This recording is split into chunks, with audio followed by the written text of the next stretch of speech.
overview of the Hobbyking Parkjet. I've had this plane, well, I've had two of them actually. There's a second one I bought, but I've had them for about 12 months. So I've had extensive flights on them. The first one ended up on a farmer's roof, upside down, with the electronics very far away from it, to be fair. So it wasn't in good shape. So I bought a replacement airframe, and here we go. What can we say? Specifications wise, wingspan 600mm. I'm not sure about what that is in old money. About 500mm long.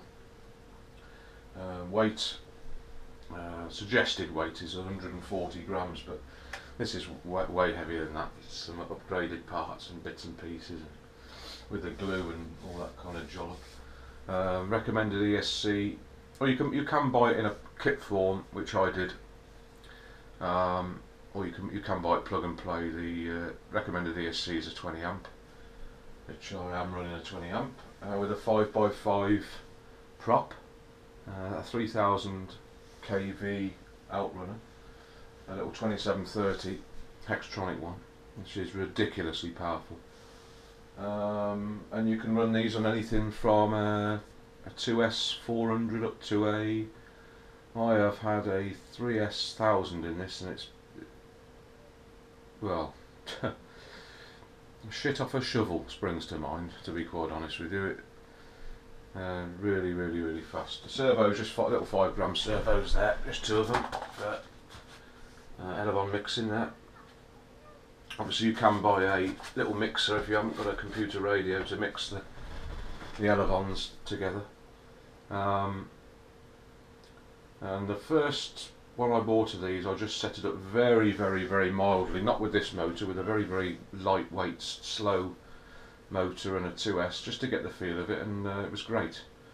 But as most things, you strive a bit more performance and you know, sort of slowly upgrade the parts. So I put a much faster prop and motor combo, and started off that with a 2S, which even on a 2S is really quick.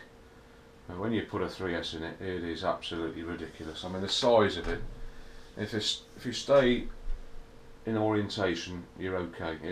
This thing will really motor. I don't know. I would imagine it'll do 80 to 90 mile an hour easily. And the last time I flew it on an 850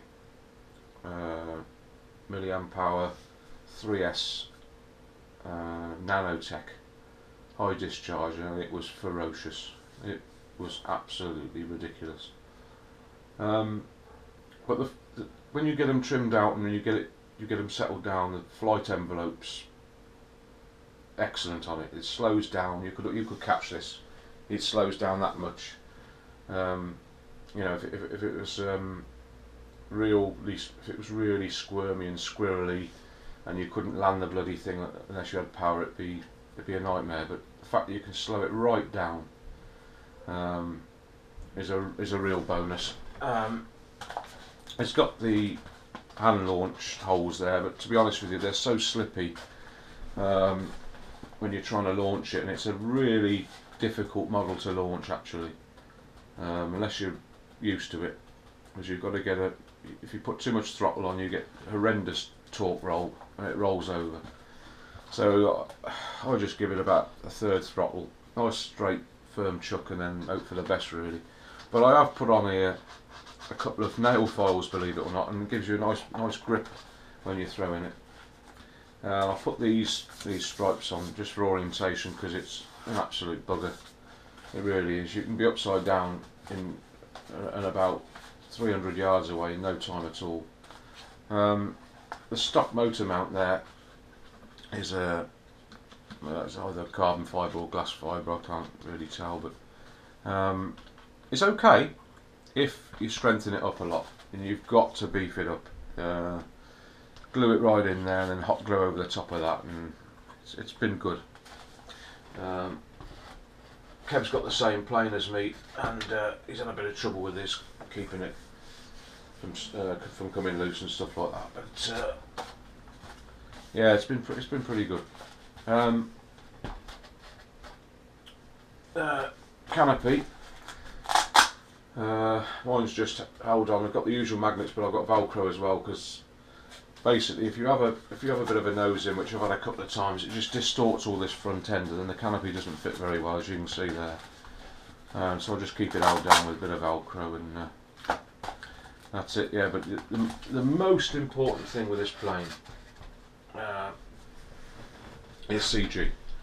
Now, an inch fore and aft on the CG makes an incredible difference, as we found out when we launched the first one, when it nosed straight down, and I literally just moved it back 10 mil, 15 mil, and that was just enough, because it's such a small plane, and the battery is such a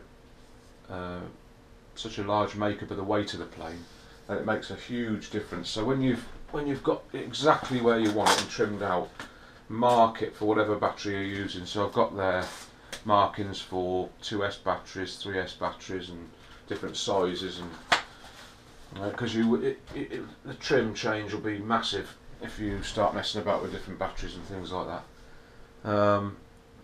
And obviously some people don't like, going back to the launching, some people don't like launching them like that, because you are close to an extremely fast revving, fast moving propeller. But to be fair, if you follow through with your hand, if you actually slow down the video, which some people have, you'll see the clearance is quite a bit actually. It's not as bad as you think.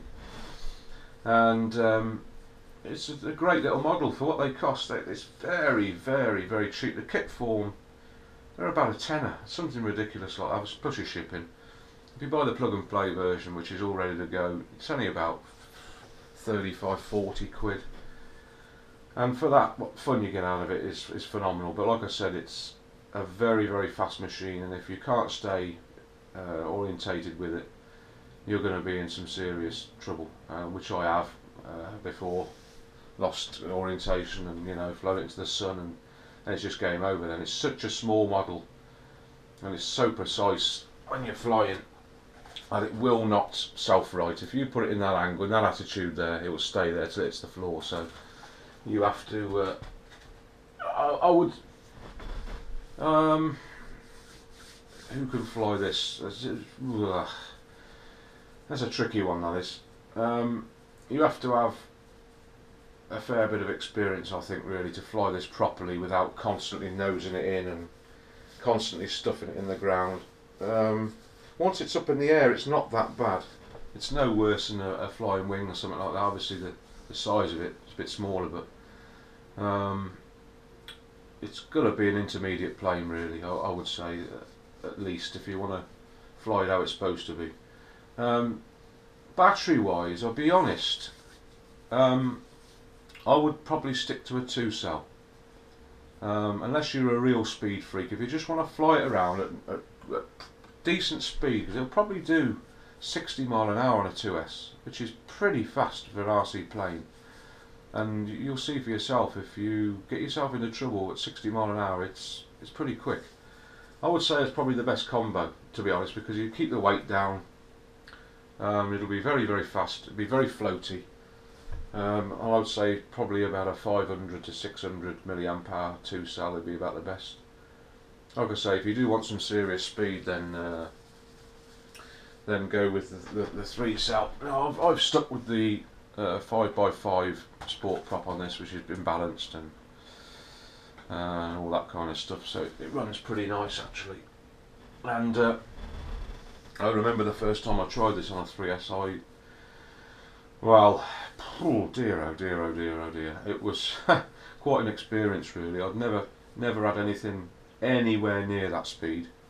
My flying wings and this, that and the other, whatever I've got that's quite fast, is nothing like this. It is absolutely ridiculously fast. And yeah, I mean, I've got to be in the right mood to fly this, to be fair. It's, it is, but in terms of toughness, there is a couple of carbon rods that go through the wing joins there, and they keep it all nice and stiff. So it's EPO foam, so you can tell from the front there. I've done the old hot water trick to straighten out the front, which is a great trick on EPO. I mean, it's EPO foam's got memory, so it actually goes back to the shape it was moulded in, or very close to it. So you just pour nearly boiling water on it over a tea towel, and it'll pop back and pretty much go straight. The worst thing is keeping the canopy fitting right, which is impossible. I wish you could buy these canopies really as a spare, as an option, because you always break them. You always break the canopies, and they're a nightmare to straighten out. But all in all, it's a very, very nice plane. Not for everybody, obviously. My eyes aren't getting any better, and you know, it's possibly a little bit too small. But I've had some great fun with this, and I will when I get me HD keychain camera, the proper one. I shall fit that to this and try and get it going at full chat and see what occurs. So yeah, I would recommend it though. It's a good plane for what you pay. It is a very, very good plane, decent quality. So thanks for watching.